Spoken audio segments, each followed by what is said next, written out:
একজন ট্রেডার বন্ধু আমাদের প্রশ্ন করেছিলেন যে আমাদের যে স্ক্যাল্পিং বস স্ট্র্যাটেজিটা আছে সেই স্ক্যাল্পিং বস স্ট্র্যাটেজি কি আমাদের 916 এজের স্ট্র্যাটেজির সঙ্গে কোনো মার্চ করে দিচ্ছি আমরা, কারণ আমরা ইদানিং স্ক্যাল্পিং বস স্ট্র্যাটেজির কথা বলছি না।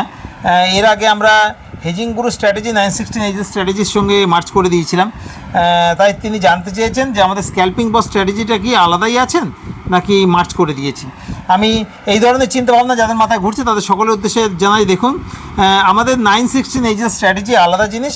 হেজিং গুরু স্ট্র্যাটেজিটা 916 এজের স্ট্র্যাটেজির সঙ্গে মার্চ করে একটা অ্যাডভান্স 916 এজের স্ট্র্যাটেজি আমরা তৈরি করেছিলাম। বর্তমানে আমাদের অ্যাডভান্স 916 এজের স্ট্র্যাটেজিটা আবার জেড প্লাস 916 এজের স্ট্র্যাটেজিতে কনভার্ট হয়ে গেছে, আরও উন্নত হয়ে গেছে। কিন্তু আমাদের স্ক্যাল্পিং বস স্ট্র্যাটেজি যেটা স্ক্যাল্পিং করার জন্য সেটি কিন্তু আছেই আলাদা করে।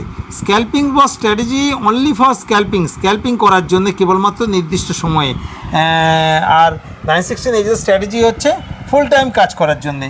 ট্রেডিং শিখুন, ট্রেডিংয়ের বেসিক এবং অ্যাডভান্স শিখুন, আর একটি ভালো আনকমন স্ট্র্যাটেজি জোগাড় করুন, আর ডিসিপ্লিনের সঙ্গে স্ট্র্যাটেজি মেনটেন করুন, তাহলে প্রতিদিন 500 থেকে 5000 টাকা রোজগার করতে পারবেন। সুস্থ থাকুন, ভালো থাকুন, ধন্যবাদ।